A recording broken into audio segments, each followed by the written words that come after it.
Hey, Derek. Hey, Peter. How you doing? Doing very well. We have a guest for the pod today, don't we? We do. He's a guy that I've been following online for years, and I've actually tried to buy a pair of boots from, but we were not able to arrange it. His name is Sebastian Tarek, and he is a London bespoke shoemaker. He makes some of the greatest side zips I've ever seen. I tried to buy a pair of side zips from him. So you had to fly him all the way out here. Yeah, well, I ended up having to go to someone else for my side zip boots, but I wish I bought them from Sebastian because he makes such an amazing looking pair, exactly in the style that I wanted. But now he is here with us. Welcome to the pod, Sebastian. Thank you very much, gentlemen. It's a pleasure to be here. I actually have that side zip in my bag here with me just to show you. Oh, really? Yeah. Let's see it. Yeah. I actually brought a few things with me. Oh, nice. Oh, man, these are so great. These are fantastic. So stupidly, despite the fact that it's probably one of the most popular styles I've really ever done, I could see why. I've only ever had a sample made for that style in my permanent Japan collection. So the only sample I've ever made actually is in Tokyo and has never kind of like come back since. So I decided to make one in a Western style. I also kind of like wanted to play around with the toe shape that the sample sits on a little bit. It's I think I kind of like got to that point in my career now where like an evolution has started to take place enough that I wanted something maybe just a little bit more grown up kind of thing. So I moved on from the last shape that I've been working on for boots a lot and kind of just tried to shorten proportions a little bit, make it just a touch more accessible, but kind of like keep the inherent characteristics, which have always been kind of like what I thought was the identity of that style of boot for me. One of the interesting things about, you work as a London-based bespoke shoemaker, and you do some kind of like, I guess, I don't know what you'd call them, but like traditional West End dress shoes, like the Oxfords and Darbys that somebody would wear with a suit. But the stuff on your Instagram, how would you describe that aesthetic? Tough. On my last trip overseas, I got really castigated by another shoemaker for having essentially no elevator pitch. And it was funny because I would be like, I know like what the style of my shoes are. And I kind of always think that they're fairly self-explanatory in sort of what the characteristics of them are. But then I realized like, like not everybody's already seen your Instagram kind of like profile. Not everybody's met somebody that's already had a pair. So I had to kind of try and rethink about it. And I think, essentially I'm trying to make traditionally made bespoke shoes for people that have a fairly distinctly modern wardrobe. And how would you describe that modern wardrobe? Yeah, maybe kind of going back to the original basis for how I was thinking about this when I started to produce samples would be better. I kind of did this trip across Japan. I ended up at mountain staring at, like the cedar wood kind of like forests, and I contemplated the beauty of impermanence and all that kind of like stuff. I kind of got really, into this idea of singularity. Yeah. And the idea that you didn't need an abundance of details for things to be beautiful. So bottom line is I'm an arch minimalist when it comes to design, and I have a pretty big fundamental appreciation of texture. So that's why something like that side zip boot, which is like there's one seam, the whole idea is it's... Yeah, I love how it's one seam only in the back. I love how the outsole is really close and chamfered along the sides, but then it just goes out a little bit at the toe. It's beautiful. It's simple, but it's distinctive. Yeah, that is the idea. That's the idea. It's simple, it's distinctive, which means despite the fact that, like there is maybe sometimes a bit of an overarching kind of appearance, there is still something quite accessible about it. You can dress it with a lot of different things. Yeah, it's not so far out that you can't think of something to pair it with. No, it's not an outre style, even though sometimes when you see it in the lineup, it kind of can look a little bit that sort of like dark kind of in inverted commas. But, like really what I was thinking about the most when I started to do this stuff was denim. I only wear black these days purely out of laziness more than anything else, but I used to be a bit of a denim geek, and I loved the fact that, you would buy a pair of jeans. They looked one way when they were box fresh, so they'd look another way the first time you washed them, and then they'd look another way 3 years henceforth, and you could kind of, to a certain degree, manipulate the journey steps, but you were always going to be on a journey, and they were never going to look the way they did at the very beginning at the end. And I like that. I think probably one of the reasons I love shoes or shoemaking so much is it's literally where the rubber hits the road. Like you're always going to pound the sidewalk in those things. They're always going to go on an actual literal journey with you, and you get to see that. And I think that's beautiful. Did you apply anything to the uppers on some of the shoes on your Instagram? Are they coated with, because they look like they have like a matte kind of texture to them. Is there anything coated to the leather that you do? Yeah, I mean, like, when I first started, particularly, I was working almost entirely with vegetable tan leathers. One of the things that I'm pretty passionate about is trying to maintain the UK tanning industry. So I only work with, except in exceptional circumstances, UK produced leather. And, that's pretty limited. There's not a lot of options there. And so I had necessity being the mother of invention. If I was going to do things that were minimal, but also had kind of, differences, a lot of it did come down to texture application. So, probably some of the stuff that you've seen that was the bespoke department stuff that I did for Hostem initially, it's all the same leather. I had two styles. I had like the country style last and the city style last. And on the country style last, they've all just got Hubbard's shoe grease. Oh, I use that for my work boots. Fantastic stuff. It smells beautiful. Firemen got me hip to that. Okay. When I first started as an apprentice, the firemen who wanted to waterproof their boots told me about Hubbard's shoe grease. That is old school. That's great. And do you put it in an oven? No, why do you need to put it in the oven? So you rub it on, and then they said put it in an oven, and the grease will seep in. I've heard people using a hair dryer. I've heard of it supposedly opens the pores up and gets it. I don't.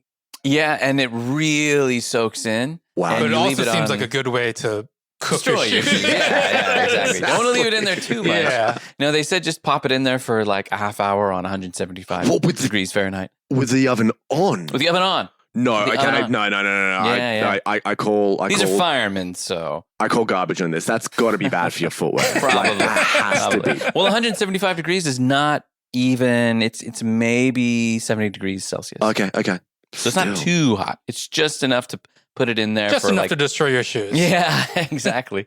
Exactly that. That's what they call shrunken leather. So you coat the country shoes with Hubbard's shoe grease. So if somebody likes the texture as is, I would always say just that's all I would suggest using, or a dubbin or something like that. Something which is going to essentially continue to feed your shoes, protect your shoes, but it's not going to put a gloss on it necessarily. So on those, that's all I put on them. I'd say probably 50-60% of all the shoes I make, that's still all I do. Because I've kind of been lucky enough to find quite a few materials recently that do have a lot of character already. So it's like, great, let's not play with it. And then the other half of that collection, again, all the same piece of leather, all a black bit of vegetable tan leather, I polished with 3 different colors, depending on which shoe it was. You mentioned that you're passionate about keeping the UK tannery industry alive. Am I correct in thinking that Barker's or Baker's closed? Jeez, I hope not. No? Wow, jeez. Or they stopped making some type of leather or something? I heard there was some shortage, or maybe they closed, or they stopped doing the horsehide or something like that. Oh, no. I think what you might be thinking about is, no. So Baker's is still going strong. And as far as I know, the biggest risk for that business is that Hermes are desperate to get their hands on it. Oh, okay. So that would be kind of where that one, runs out of space for us. No, what you're thinking of, I assume, is a company that was up in Chesterfield originally it was called Clayton's. Oh, yes, and then it changed its names to Spire. And yeah, I have spent the last 18 months, like Indiana Jones and on an endless quest trying to find the last of that material. Yeah. It was a business that, it's a kind of curious business. They did a lot of industrial leather. And so that was sort of the bulk of their output for a long time. What exactly is industrial leather? So the kind of thing that might be on a work belt. Oh, okay. But also the kind of thing that would be used to make various forms of brake pads. So like really heavy leathers, like they would do like a buffalo hide coming in at like 5 mil. Yeah, exactly. That kind of thing, uncolored, a weird kind of like semi-chrome, basically just to make it as resistant as possible and not catch fire. So they did kind of some of that stuff. A few work boots here in the States use that, and they are horrible to break in. Horrible. Put them in the oven. I put Hubbards on them. I put them in the oven. These are my Wescos. These are my first Wesco engineer boots, and the outside leather is 5 millimeter. Yeah, it's that's crazy. horrific. No, sorry, that's a lie. The both, if you take the outside and the inside lining, it's 5mm together, and that took with the Christie sole. That took a year and a half to break in of constant wear. I mean, that just doesn't seem reasonable. I mean, like 5mm is like the same thickness bulletproof of what most West End bespoke shoe soles are. That just seems kind of unreasonable. But I mean, that's Clayton's. They did a lot of different things. I actually originally came across that business because a lady that I shared a studio with made accessories for Bill Amberg. I don't know if you're familiar with him. Yeah. And Bill had a huge architectural business for quite a while. I mean, he still does, to be honest. He was sort of the guy that you went to if you wanted your smoking room to be decked out with leather walls and floors. Yeah. So they did a lot of developmental work with this company. They were great for doing R&D stuff. And they were producing a lot of kind of like quite weird and unusual leathers. When I went up there the first time, I found out that they produced most of the cricket ball leather in the world. Oh, wow. And as an Australian and a diehard cricket enthusiast, I was pretty kind of buzzed about that. But they also were one of the first companies to start producing Cordovan shell outside of Horween. And are they closed? Yeah. Yeah. Do you know when they closed? The most recent time they closed was about 18 months ago. Yeah. They closed down a little bit before that. That's the news I remember, right? Yeah. Do you know what was the story behind the closure? A lot of factors. A big part of it was the huge spike in energy prices. Something that, I don't think I've really ever considered. Yeah. But I heard everything went up 3-4 times the cost during that time. Exactly that. And when you go and visit a really old tannery, like that had been in the same place. I think it's literally on Clayton Lane in Chesterfield.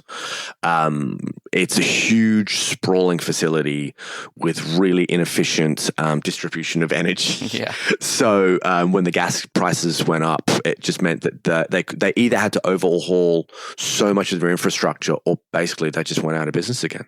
So what is the situation now? It's done? It's done. There was a bit of a kind of like crude carving up of things at the very end of sort of the time, and some of the stock ended up in different places.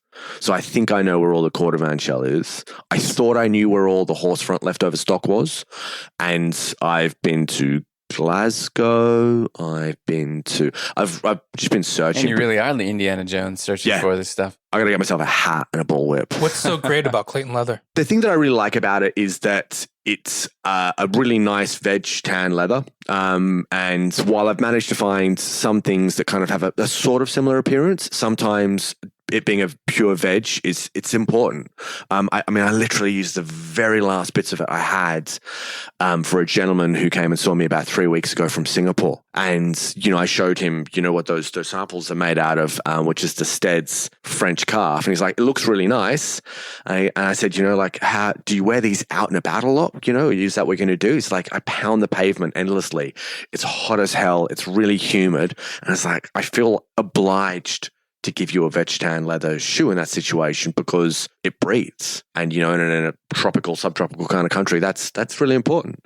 So there's that. It's the fact that when you make that style that I do, blocking it, or what you guys call crimping, it's really tough. And trying to do it in anything other than a veg tan leather can it'll decimate your shoulder pretty quickly. And sometimes also, you just won't be able to achieve the shape. So I'm pretty keen to try and get a hold of some of that. Can you explain to our listeners what's the difference between chrome tan and veg tan leather? I mean, fundamentally, veg tan leather is a far more ancient practice. It will usually be, though not exclusively, in pit tanning. So what you'll have is a skin which has been prepared, it'll be limed, salted, all that kind of stuff. The fat will be removed, and then it will be steeped for an extended period of time in a liquor, which will be usually a mixture of some vegetable matter. The most kind of like famous example of this, and the one that's probably the easiest to actually go and explore a little bit itself, is Baker's, which is the last oak bark tannery in the UK. And when you go down there, I mean, like, it's a site which has had a tannery on it for like hundreds and hundreds of years. Wow. You go past the two massive floor-to-ceiling kind of storerooms of oak bark chips. And they basically shovel in piles of oak bark into a pit of water and then the tannins that come out of the oak itself ultimately transfer into the leather and give it its texture and its properties. It's the hardening agent, if you like. Whereas with chrome tan, what's used is it'll usually be a barrel kind of condition thing, and chromium salts will be used. And that's what most shoes are made out of. That's the thing that will give you a smooth, flat texture.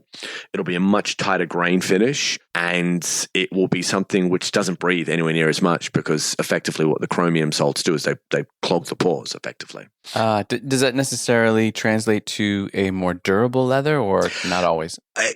A lot of the time it does. A lot of the time, like the reason why chromium salts became so popular, I think really is because of consistency. If you look at a really nice boxed calf, that's not veg. That's going to be chromium tanned. It'll have like a very flat surface. I mean, that's a lot of that comes down to how the leather is treated, either at currying stage or something like that.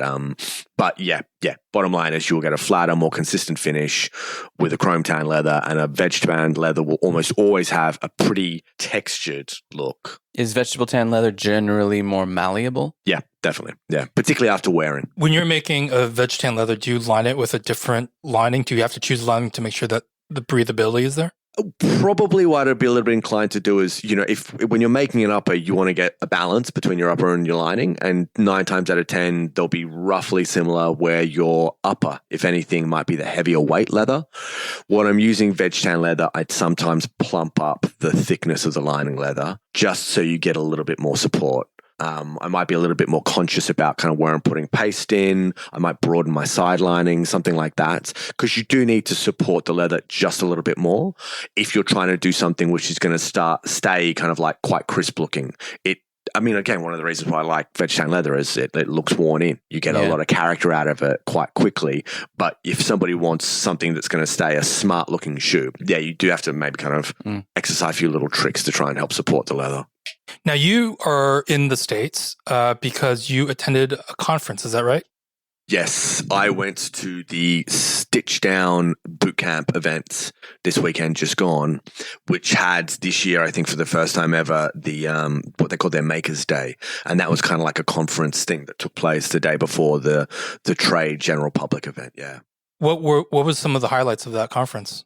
I mean, truthfully, the joy, it was really lovely. It was like, it's quite weird, at the Makers Day, we all opened up and admitted certain vulnerabilities. Shoemaking sucks. Well, I mean, one of the things that was really amazing was somebody was talking about, how do you maintain the relationship with your clients? What's an appropriate way of doing the aftercare where you kind of, knock on the door, so to speak, and go like, hey, remember me? I made shoes for you once, kind of thing. And the proportion of us in the room that all admitted that we don't do it because we're so scared that something's gone wrong and someone just hasn't got in touch with us to tell us. And it was like the look of heartbreak on everybody's face would be like, I just live in fear that I've not done a good enough job for someone. And like realizing that your peers, I mean, like, there were Can people. I ask you first, of all the people who expressed that, were they independent shoemakers or were they part of a big brand? Probably all independent. I mean, to be honest, the majority of the people there were independent shoemakers. But yeah, probably all of the people that did that were independent shoemakers. But like, we're talking some absolute luminaries of the industry. Such as? I mean, both Graham Ebner and Lisa Sorrell both were a bit like, yeah, I'm exactly the same. Yeah. And I was a bit like, you guys are amazing. Like, what you guys can do Who with would your not hands. like your shoes? Yeah. It's also like, what have you ever done that was wrong about a pair of shoes? Like even if something wasn't perfect, who's not absolutely dazzled by the handiwork on those tops? So yeah, I mean, that was really amazing, actually. That seems to be a theme that I've noticed when I talk to bespoke shoemakers and tailors. This is a generalization, but generally speaking, I found that people who run their own shop and their name is on the box take a little bit more pride and sometimes to a certain degree anxiety over what they present the customer. Whereas when you're working for a large brand, it's easier to hide in the back room. It's easier to say, well, that's someone else's problem, or there's less, I don't want to say accountability, but to some degree, there's less accountability. And it seems like independent tailors and shoemakers are often more worried about making sure the client is happy And in some ways, my belief, and I've written about this endlessly on my site, is that I think some of the worst work comes from independents, but I would say the majority of the best work comes from independents. It doesn't mean that just because someone's an independent means they do good work. The majority of independents don't do good work, but of all the people that do good work, I think it is shocking the number of independents, and partly, I think, because...